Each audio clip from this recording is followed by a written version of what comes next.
Welcome to English Learning Podcast. My name is Fatima. I am Najib. Today we are discussing between on dream vacation destinations. Hey!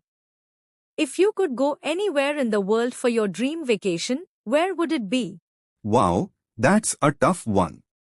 There are so many incredible places out there. I think I'd go with Japan, though. I've always been fascinated by the culture, the blend of modernity with ancient traditions, and of course, the food.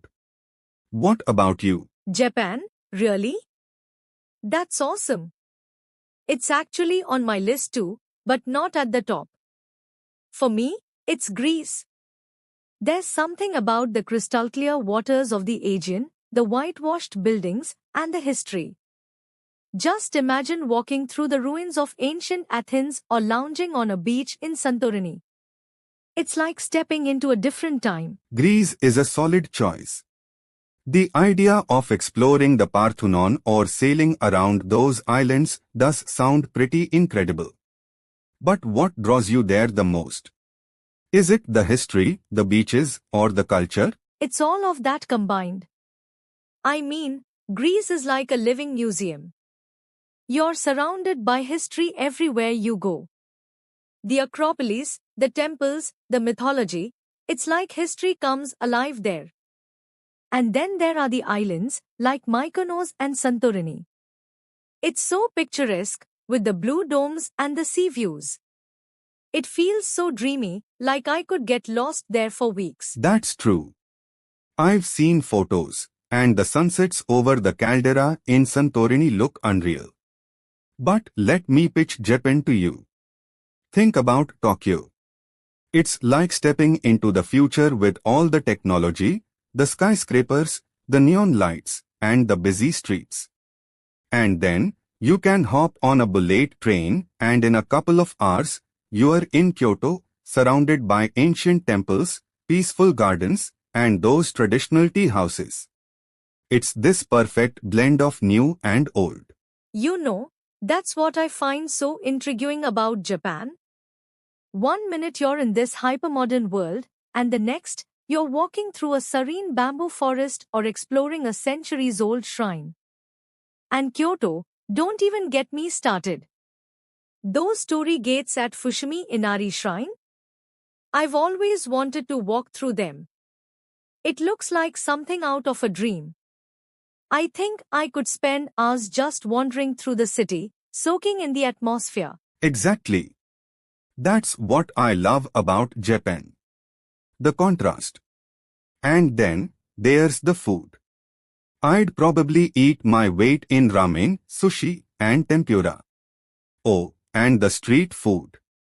Takoyaki, yakitori, it would be a feast every day. Okay, I admit, Japanese food is probably one of the biggest reasons I want to visit, too. And the fact that food there is such an experience. It's not just about eating, it's about the presentation, the flavors, the precision of it all. I'd love to do one of those sushi making classes or maybe even try a traditional kaiseki meal. A kaiseki meal. That's the multi-course one, right? Where every dish is like a piece of art. Yes. Exactly. It's not just food, it's art. I've heard that each dish is designed to reflect the seasons, with ingredients that are at their peak. I think it's such a beautiful tradition. And then there's the tea ceremony, which is like this meditative experience. Everything in Japan feels like it has deeper meaning. That's definitely something that sets Japan apart. It's the attention to detail in everything, from food to rituals. It's like everything is done with purpose. And then, I have to say, I'd love to see the cherry blossoms. Going during Sakura season would be like walking through a painting.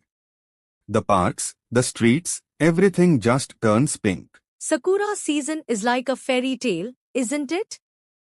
I can just picture it now, walking under those cherry blossoms with petals floating through the air. It feels so magical. But if I go to Japan, I'd also want to visit during autumn. Have you seen pictures of the fall foliage there? It's stunning. The reds, oranges, and yellows look so vibrant against the temples and the mountains. It's like nature is putting on a show. You're right about autumn. Japan seems to have this way of celebrating every season in such a special way. I think that's what's so appealing. It's a country where nature and culture are intertwined. But hey, back to Greece for a minute. What would your dream day in Greece look like? That's a good question. I think I'd start in Athens because I'd want to visit the Acropolis first. I'd spend the morning exploring the Parthenon and learning about the history of ancient Greece. Then, I'd have a leisurely lunch at a little taverna, something simple but delicious, like a Greek salad with fresh feta, olives, and maybe some grilled seafood. After that, I'd catch a ferry to Santorini or Mykonos and spend the afternoon on the beach, just relaxing by the sea. And then, I'd end the day with a sunset view. That's what I think makes Greece so special, the sunsets. It's like the sky and the sea just melt together in this blaze of colors. How about you? What would your dream day in Japan look like? Let's see. I'd start in Tokyo for sure. I'd wake up early and maybe head to the Tsukiji fish market for breakfast. Fresh sushi in the morning sounds weird, but I've heard it's the best you can get. Then, I'd spend a few hours exploring the city, maybe go to Akihabara for all the gadgets and anime stuff or check out Shibuya Crossing. I've always wanted to experience the craziness of that intersection. After that, I'd take a bullet train to Kyoto. In the afternoon, I'd visit some of the temples, maybe Kinkakuji, the Golden Pavilion, and then walk around Gion, the old geisha district. By the evening, I'd want to find a traditional onsen in the countryside and just soak in the hot springs, surrounded by nature. That sounds like the perfect day to me. That sounds amazing. Japan really does offer a little bit of everything, doesn't it? I love the idea of ending the day in an onsen. It seems like the ultimate way to relax after a day of sightseeing. And the whole bullet train experience would be so cool. Just speeding through the countryside, it feels so futuristic. Exactly.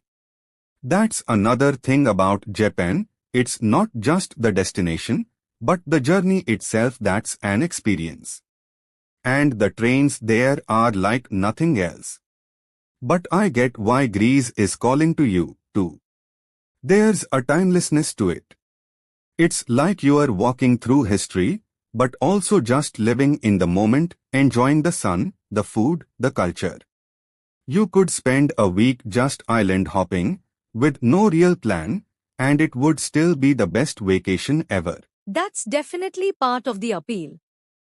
Greece feels like a place where you can just slow down, soak in the beauty, and live in the moment. And the fact that it has such a rich history makes it even better. It's like you can be on the beach one day, and the next, you're exploring ancient ruins. There's such a range of experiences there. Both countries have that, though, this mix of history and beauty. Greece has the mythology and the ruins, and Japan has the temples and shrines. I think that's what makes travel so special. You're not just going somewhere for the sights, but for the stories, the culture, and the memories you make along the way. Exactly. And I think part of the fun is the anticipation, too. Planning it all out, imagining what it's going to be like. Sometimes, the dream of the vacation is almost as exciting as the vacation itself. Yeah, and I think that's why we both have so many dream destinations. It's not just about getting there, it's about the whole experience.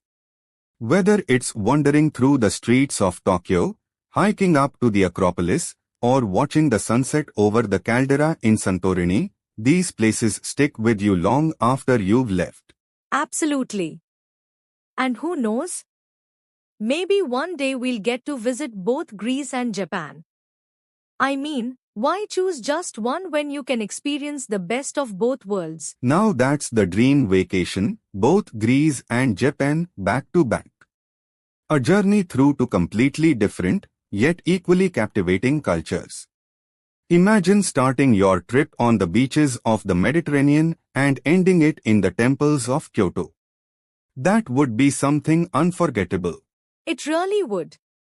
The ultimate adventure. I guess we've got some serious saving to do. Definitely. But hey, it's nice to dream, right? More than nice, it's inspiring.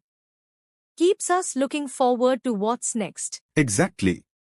Whether it's Japan or Greece, I know it'll be an amazing trip when it finally happens. Here's to future adventures then. Cheers to that.